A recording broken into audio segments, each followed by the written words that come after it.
Good evening and welcome to the BizNews Briefing. Today is Wednesday, the 25th of February. I'm Kerry Lanigan. On tonight's show, Treasury says public finances have reached a turning point. Alec Hogg's take from Parliament on tax relief and a good news budget. President Trump's economy-focused State of the Union. And JPMorgan's Jamie Dimon warns rivals are doing dumb things. Deputy Finance Minister David Masondo says public finances are at a turning point, with debt stabilising and the deficit narrowing over the medium term. Public finances have reached a turning point, with debt stabilising for the first time in 17 years.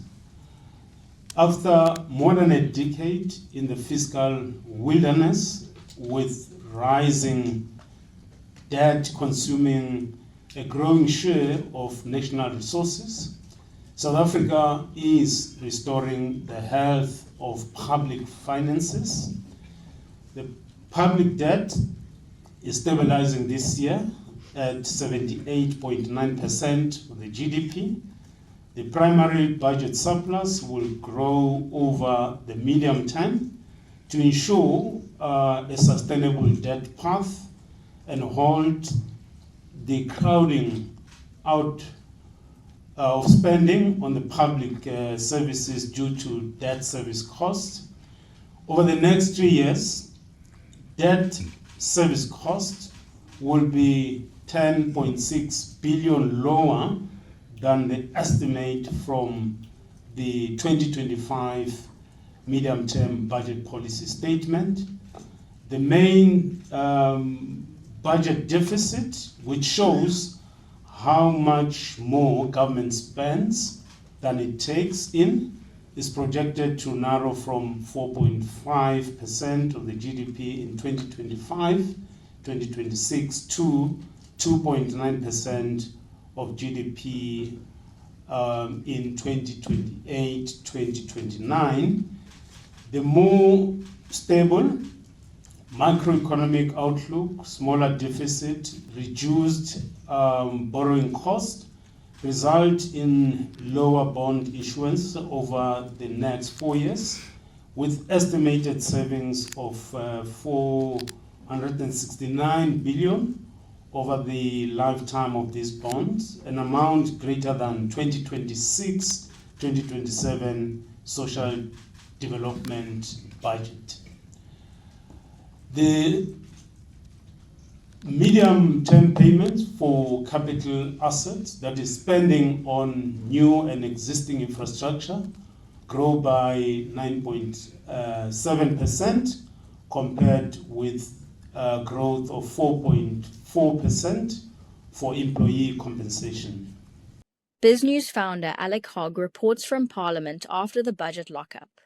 He highlights bracket relief to ease fiscal drag, a revenue overrun, and what he calls a return to better housekeeping at Treasury. Hello, it's Alec Hogg here from Parliament. There's my badge, and behind me you can see the logos that were the backdrop for the Finance Minister. He sat right here with his deputies either side of him just a couple of hours ago.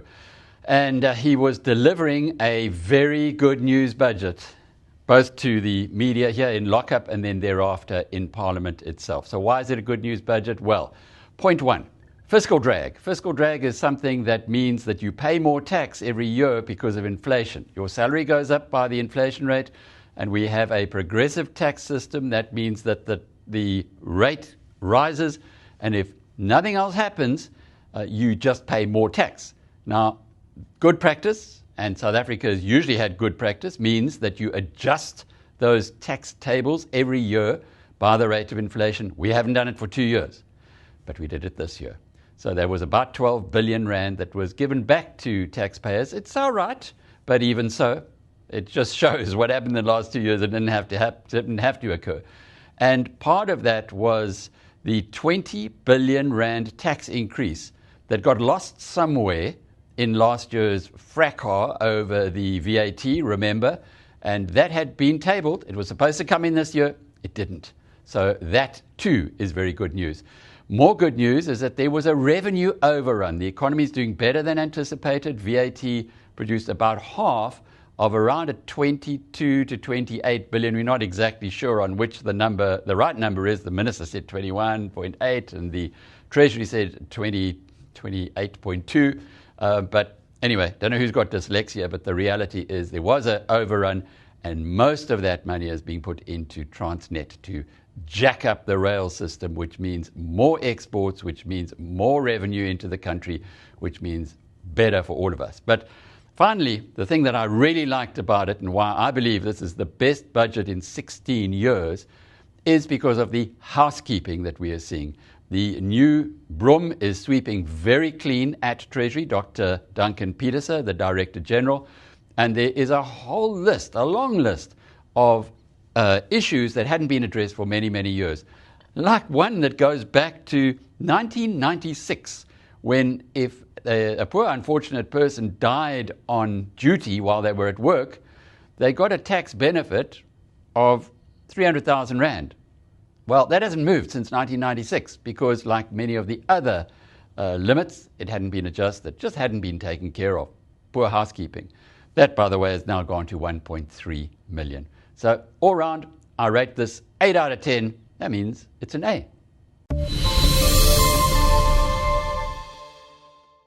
Like a soapy breakup scene, selling your car can be an emotional experience. Just how dramatic was the car selling experience? Not dramatic at all. I did my research and We Buy Cars was by far the best price. Very not dramatic.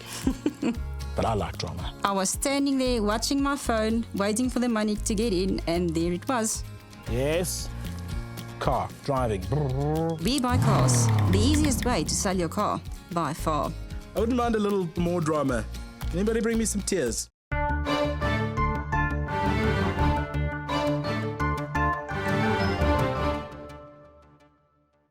President Trump delivers a State of the Union speech aimed squarely at US voters, doubling down on affordability messaging with few major new policy announcements.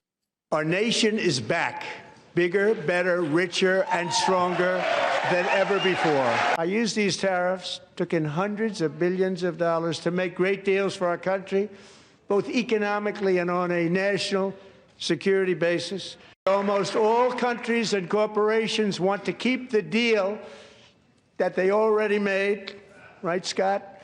Knowing that the legal power that I, as president, have to make a new deal could be far worse for them, and therefore they will continue to work along the same successful path that we had negotiated before the Supreme Court's unfortunate involvement.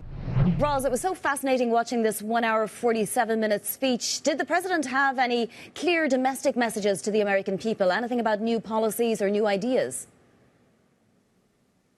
Well, not a lot of new policies, but certainly a lot of messaging. As you were saying, this was very much targeted in that very lengthy State of the Union speech at the US voter. And that's with one eye on the fact that the US midterms are really getting closer and closer in the window for him. And he's really wanting to assure US voters that he's doing what he needs to on the economy, that their lives are better. Inflation is behaving, jobs are there, prices are coming down of essential goods. And all of that. And so he's really trying to reinforce that message around affordability. So there was a lot of pep rally type commentary from Donald Trump, a lot of criticism of the Democrats, but not a lot of fresh policies. There were a few nuggets, a bit around getting tech companies to build power plants, for example. The idea is therefore that power prices for everybody might go down, because that's a real concern of US voters, is rising electricity prices. So that there was that. There was a promise that the US government would top up non-employer 401ks to the tune of $1,000 a year, although it's unclear exactly also how that would work. But broadly, it was just about the messaging more than new policy announcements and new promises on the economy. As you were saying, that kind of brash commentary about the US being better, bolder, braver under his watch, and certainly trying to, reassure voters that their lives in particular are going to be better. And finally, JPMorgan CEO Jamie Dimon warns that parts of the lending market are heating up again, drawing comparisons from the pre-2008 period as competition intensifies. Unfortunately, we did see this in 05, and 06, and 07. almost the same thing. The rising tide was lifting all boats. Everyone was making a lot of money. I don't know how long it's going to be great for everybody. I see a couple of people doing some dumb things. They're just doing dumb things to create NII or say they're, winning in the markets business or something like that. Bloomberg senior reporter Silas Brown's here for more. Silas, is Jamie Dimon fair there to compare what we're seeing now to the pre-GFC period? I mean, I think we'll have to wait and see. But what I think his comments do, and his previous comments that he's made, is pit him against a kind of raft of emerging kind of Wall Street power players in sort of Mark Rowan and Mike Arrighetti and kind of this kind of new group of private credit titans. And I think, look, what is clear and not, as it were, debatable is that there has been a kind of boom in all manner of lending products in the post-crisis period. What I think is harder to say is I think there's still not a huge amount of stress in the system. So a lot of the jitters are kind of presupposing stress. And so, I don't know, we'll see. We'll have to wait to see, basically. That's all for tonight. I'm Kerry Lanigan from BizNews.com. Thanks for watching.